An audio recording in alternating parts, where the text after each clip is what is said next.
This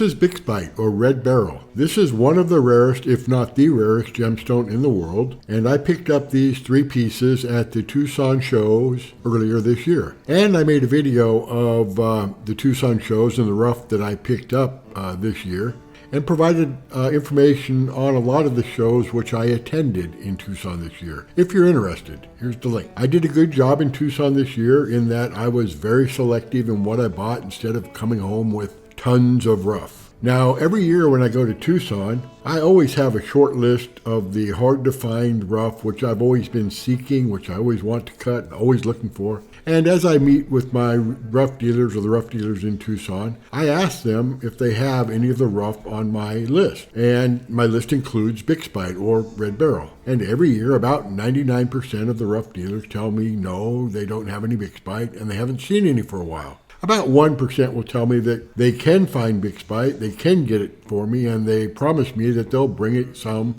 next year, always next year. Well, for once, the rough dealer did. Yay. And he also told me he's going to bring some more red beryl again next year. Awesome.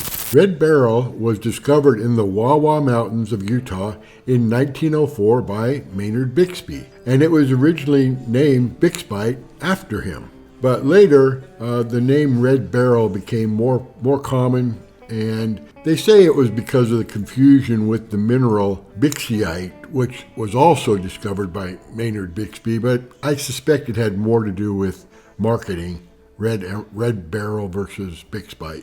According to the Gemological Institute of America, or GIA, the ruby violet or red beryl mine in the Wawa Mountains of Utah is the only known commercial source of gem-quality red beryl in the world. There are, however, 10 mines, 8 in Utah and 2 in New Mexico, where red beryl has been found, just not in the gem quality in a significant amount, except in the one Utah mine. The ruby violet or red beryl mine was discovered in 1958 by Lamar Hodges of Fillmore, Utah, while he was out prospecting for uranium. And this claim was bought in 2020, and according to an article that I read from the National Jeweler, which was published in January of 22, part of the red beryl mine is producing again. Now, as I said earlier, Bixbite or red beryl is one of, or maybe the rarest mineral on Earth. And how rare is it? Well, to think of it, the Utah Geological Survey did an estimate that for every 150,000 gem-quality diamonds discovered, only 1 crystal of red beryl is found. And diamonds are a rare gemstone. Another way to think about it, the Gemological Association of Great Britain estimated that a 2-carat red beryl is as rare as a 40-carat diamond. Now that's rare. Red beryl has a hardness of 7.5 to 8 on the Mohs hardness scale, which is the same as emerald, and that makes sense because both emerald and Bixbite are from the beryl family. And also, like emerald, red beryl, unfortunately, almost always is found with inclusions. So red beryl falls under the GIA clarity grading system as a type 3 gemstone. So what is a type 3 gem? Well, type 3 gems typically grow with many inclusions in nature, fractures or inclusions, and usually these inclusions are eye visible, which means you don't need a loupe or magnification to see them. Type 3 gems include emerald, red tourmaline, and watermelon tourmaline, as well as Bixbite or red beryl. The bottom line is that with red beryl, you can expect to have obvious inclusions which are very apparent to the unaided eye. There are some in the jewelry trade who use the term red emerald to describe Bixbite or red beryl to customers. I'd be careful about calling this material red emerald, as emerald, by definition, is green. And just like ruby, by definition, is red. So, and in the USA, at least, the Federal Trade Commission has published guides on this topic. And according to the FTC Guides for the Jewelry Industry, it is unfair or deceptive to use the unqualified word ruby, sapphire, emerald, topaz, or the name of any other precious or semi-precious stone to describe any product that is not in fact a natural stone of the type described. So gemstone sellers who tell customers that Bixbite or red beryl gemstones are red emeralds need to be very careful and explain exactly what they mean. The two pieces of red beryl which I plan to cut into a round design today both came from the Wawa Mountains of Utah. And I'll save the one rectangle piece of red beryl and cut that another day into an emerald-shaped design. This will be my first try at cutting natural Bixbite or red beryl, and I'm pretty excited about having finally located some Bixbite rough. So wish me luck in cutting these. I will use the SRB design or standard round brilliant with these two pieces of red beryl because they're small. And if I recall correctly, I got this design from one of the gem cutting groups, faceting clubs that I belong to. They normally all have newsletters or social media sites and occasionally put out gem cutting diagrams in preparation for a competition or some other reason. So I'm always pulling down designs. So that's where I got this design from. And if you have a faceting club in your community, I would highly recommend that you join these groups. They're really great people that are associated with faceting groups. Okay, for our Bixbite, what I need to do is on this part, this bottom part, I just need to rough it up a little bit with my 600 grit topper. It'll be fine, and that'll help it adhere to my adhesive and to the dop much better. So I'll just scratch it up a little bit and be ready to mount it onto the dop. And the other piece, same thing, on the bottom, which will be the top. I will rough it up a little bit and mount it to the dops. And I'll use my two-part, or I'll use not two-part epoxy. Because this is small, I'll just use my UV-activated super glue, Surehold by Helios. And as soon as I hit it with the UV light, it'll be cured and we'll be ready to start cutting our Bixbite.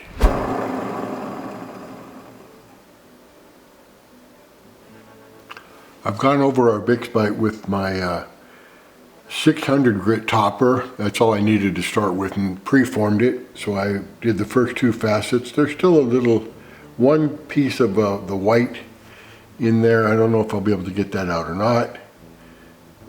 But I've got the girdle preformed and the pavilion. So now I'll continue to work on this stone. Okay, I've polished the pavilion of our Bixbite and polished right up with my cream white lap and cerium oxide. But now I do have a small part on the very tip that I didn't close up, and I could bring the pavilion down a little bit further and close that up, but that would mean I don't quite have enough to cut the crown or the upper half of my stone. So I would have to make the stone smaller, in which case that would be no problem to bring the pavilion down and still have room for the crown. But I don't want to make this small stone any smaller. So what I'm going to do is go back to Gem Cut Studio and probably use the same angles as that last cut on the pavilion, the same index teeth, bring the angle in a little bit and close that point and make a permanent center point. Now the problem that some people would say is, well, you have to watch out for the critical angle, that you don't cross the critical angle of beryl. And for beryl Bixbite, the critical angle is 39.87 degrees, and this last angle was cut at 41. So about 40 degrees is the critical angle. If you go less than 40 degrees, 39, 38, 37, what will happen is light that hits that small angle won't be reflected back out to the top of the stone, and it will go through the stone, making what we call a windowed stone. And you can tell a windowed stone because you can hold it up to a newspaper and read the print through it. However, This stone is so small and those facets are going to be so small that the light that passes through with that critical angle, if I violate the critical angle, not going to make a bit of difference. You could not put this stone up to a newspaper and read the newspaper through it because it's too small. So don't worry about the critical angle. I'm going to close up that point on the end, and then and I'll just use my polishing lap to do that. I taught myself how to use the GemCut Studio or GCS software, and I made a series of videos showing you each component of the software and how to use it. And here's a link where to a playlist in YouTube where I put all of the tutorial videos about GCS, mine as well as all the others I could find, so that you can have them all in one place and learn about GCS if you're interested. So I'm not going to go into detail on the steps that I'm using here.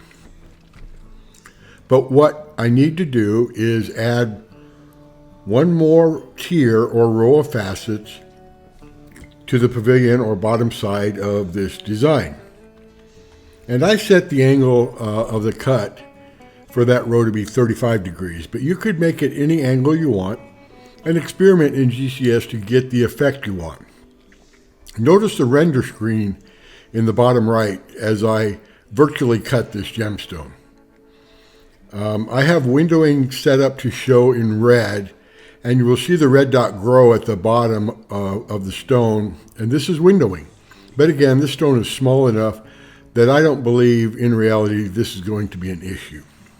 Actually, adding a row with the same index teeth as the previous row has quite nice effect on the stone, at least to me. So the step cuts that I made at the very end, the point of our pavilion, are very small. You can see that line right there where the light's hitting it. Right there. That's our row that we made to deal with that, to make a permanent center point on the pavilion. So it's very, very small. You know, it is beyond the critical angle. It's at 35 degrees, so light will pass through it, but only a very small percentage of light is going to pass through the top of the stone and hit that very, very bottom part. My pointer stick is bigger than the facets that are going to be at that very bottom. So now I'll transfer the stone and we'll cut the upper half of our Bixbite. Okay, I have polished the bottom half of the pavilion of our red emerald or Bixbite, and the problem I ran into is this stone has more fractures than the other stone, and you can see here when I started polishing, pre-polishing the girdle, I used 3000 grit diamond on a bat lap, and the problem with diamond on a diamond grit powder or however you use it is it creates a slurry, a black slurry when it's pre-polishing or cutting, and that slurry got sucked into that crack. It's okay because when I cut the upper half, that'll get cut away.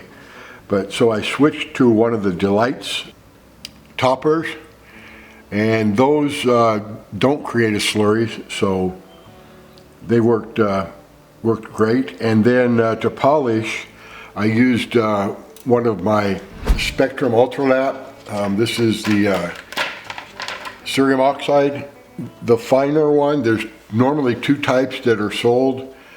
I used to say the blue one was the finer when you buy from, but sometimes the white colored one is the finer. You just have to look at wherever you're buying it from and get the finer grit of cerium oxide. So these Spectralaps are kind of disposable. I mean, they last more than one use, but they're good for quartz, beryl, anything you use cerium oxide on for these, and they're perfect for the stone like I have now that has fractures in it and you don't want any slurry getting sucked into those fractures. Now the other thing you can do about fractures is sometimes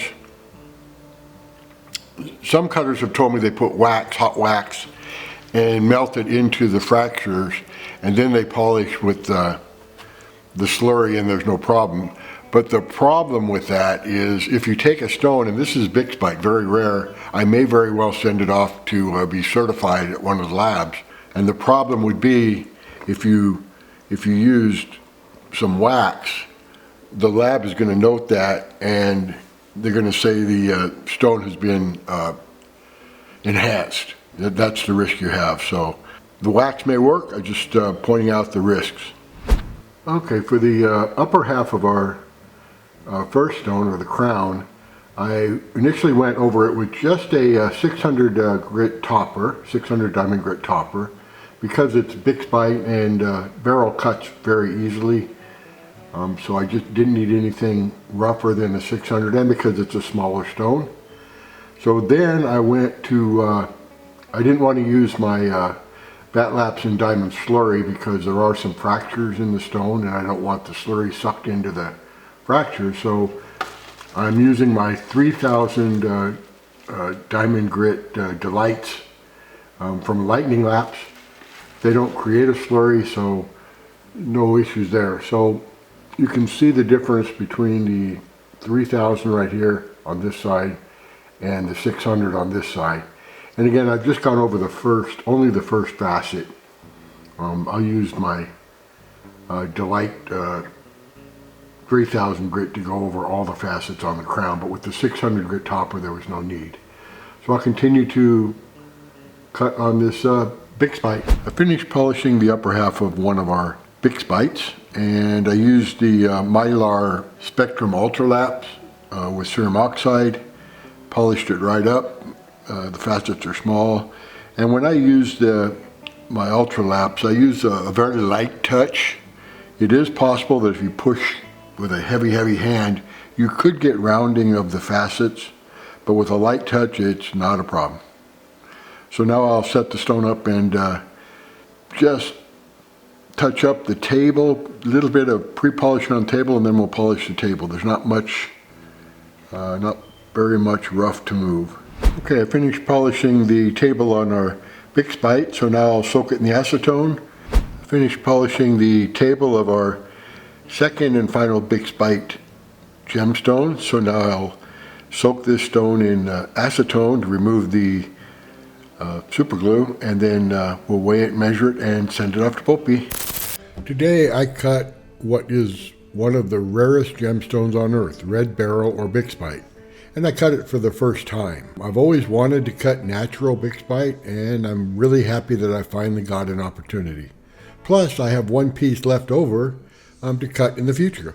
Now, in my opinion, red beryl is an undervalued gemstone. I'm not saying it's inexpensive. It's not. It's expensive, but it's an undervalued gemstone, I believe. And that's because red beryl is valued roughly the same price or slightly higher than emeralds, despite being hundreds times more rare than an emerald. And I think that the rarity of red beryl has actually made it less popular, as most customers will rarely, if ever, see a natural red beryl gemstone in any jewelry store. I mean, most malls in America have 5 jewelry stores each. You can go to all of them. You're not going to find natural red beryl. So I think that's why it's an undervalued gemstone. Now, Bixbite cuts and polishes easily, as does most beryl. But because virtually all Bixbite is included, that type 3 gemstone again, you do have to watch the fractures and inclusions, as they may give you a bit of a problem as you're faceting the gemstone.